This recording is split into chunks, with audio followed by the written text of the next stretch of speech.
ಮೇಷರಾಶಿ ಕೃತ್ತಿಕ ಪಾದ 1. ಅಂದರೆ ನೋಡಿ, ಮೇಷರಾಶಿಗೆ 3 ನಕ್ಷತ್ರಗಳು ಬರ್ತವೆ. ಯಾವುದು? ಅಶ್ವಿನಿ, ಭರಣಿ ಮತ್ತು ಕೃತ್ತಿಕ. ಅಶ್ವಿನಿ ಭರಣಿ ಪೂರ್ತಿ ಬಂದರೆ ಕೃತ್ತಿಕದ್ದು 1 ಪಾದ ಮಾತ್ರ ಬರುತ್ತೆ. ಅದರಿಂದ ಮೇಷರಾಶಿಯ ಕೃತ್ತಿಕ ಪಾದ 1. ಈ ರಾಶಿಗೆ ಈ ಪರಾಭವ ನಾಮ ಸಂವತ್ಸರ ಹೇಗಿರುತ್ತೆ, ಇವರ ವರ್ಷದ ಫಲ ಹೇಗಿರುತ್ತೆ ಅಂತ ನೋಡೋಣ. ಸಂಕ್ಷಿಪ್ತವಾಗಿ ಹೇಳ್ತೇನೆ. ನಿಮಗೆ ಹೆಚ್ಚಿನ ಮಾಹಿತಿ ಬೇಕು ಅಂತಾದರೆ ನೀವು ನನಗೆ ಕೊಟ್ಟಿರುವಂಥ ವಾಟ್ಸಪ್ ನಂಬರಿಗೆ ನಿಮ್ಮ ಮಾಹಿತಿಯನ್ನು ಕಳಿಸಿದರೆ ಹೆಚ್ಚಿನ ಸ್ವಲ್ಪ ನಿಖರವಾಗಿ ಹೇಳೋಕ್ಕೆ ಪ್ರಯತ್ನ ಪಡಬಹುದು.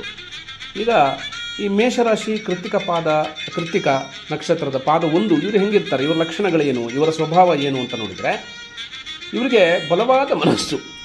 ಅಂದರೆ ಒಂಥರ ಸ್ಟ್ರಾಂಗ್ ಇರ್ತಾರೆ ಇವರು. ಮತ್ತು ಸ್ಪಷ್ಟ ನಿರ್ಧಾರ. ಇವರು ಏನೇ ಡಿಸಿಷನ್ ತೊಗೊಂಡ್ರೂ ಅದು ಕ್ಲಾರಿಟಿ ಇರುತ್ತೆ ಅವರಿಗೆ. ಅದರಿಂದ ತುಂಬ ಸ್ಪಷ್ಟವಾದ ನಿರ್ಧಾರ ತಗೋತಾರೆ ಇವರು. ಈ ವರ್ಷದ ಫಲ ಇವ್ರದ್ದು ಹೆಂಗಿರುತ್ತೆ ಅಂತ ನೋಡಿದರೆ, ಇವರು ಈ ವರ್ಷ ತುಂಬ ಪ್ರಗತಿ ಸಾಧಿಸ್ತಾರೆ. ಕೆಲಸದ ವಿಷಯದಲ್ಲಿ ಅವರಿಗೆ ತುಂಬ ಅಚೀವ್ಮೆಂಟ್ ಆಗುತ್ತೆ, ತುಂಬ ಪ್ರಗತಿ ಇರುತ್ತೆ ಅದರಲ್ಲಿ. ಮತ್ತು ಇವರಿಗೆ ಲೀಡರ್ಶಿಪ್ ಆಪರ್ಚುನಿಟಿಗಳು ಜಾಸ್ತಿ ಇರ್ತವೆ. ಅಥವಾ ಒಂದು ಪೊಲಿಟಿಕಲ್ ಪಾರ್ಟಿಗೆ ಇವರು ಹೋಲಿಸ್ಕೊಂಡ್ರೆ, ಆ ಪೊಲಿಟಿಕಲ್ ಪಾರ್ಟಿಯಲ್ಲಿ ಇವರಿಗೊಂದು ಒಳ್ಳೆಯ ನಾಯಕತ್ವದ ಚಾನ್ಸ್ಗಳು ಜಾಸ್ತಿ ಇರ್ತವೆ.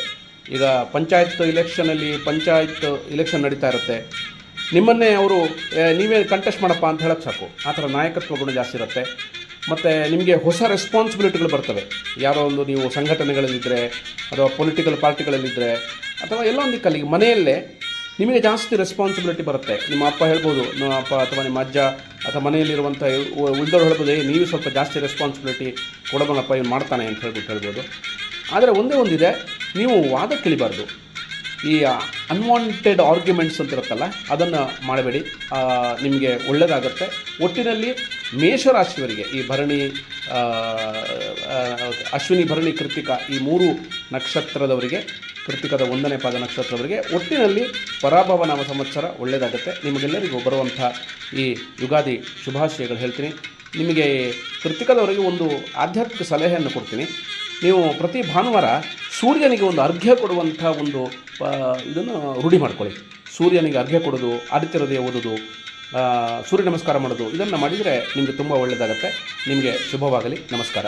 ನಿಮಗೆ ಬೇರೆ ಮಾಹಿತಿ ಬೇಕಾದರೆ ನಾನು ಕೊಟ್ಟಿರುವಂಥ ಅಲ್ಲಿ ಸಂಖ್ಯೆ ಕೊಟ್ಟಿದ್ದೀನಿ, ಅದಕ್ಕೆ ವಾಟ್ಸಪ್ ಮಾಡಿದರೆ ಹೆಚ್ಚಿನ ಮಾಹಿತಿ ಕೊಡ್ಬೋದು. ನಮಸ್ಕಾರ.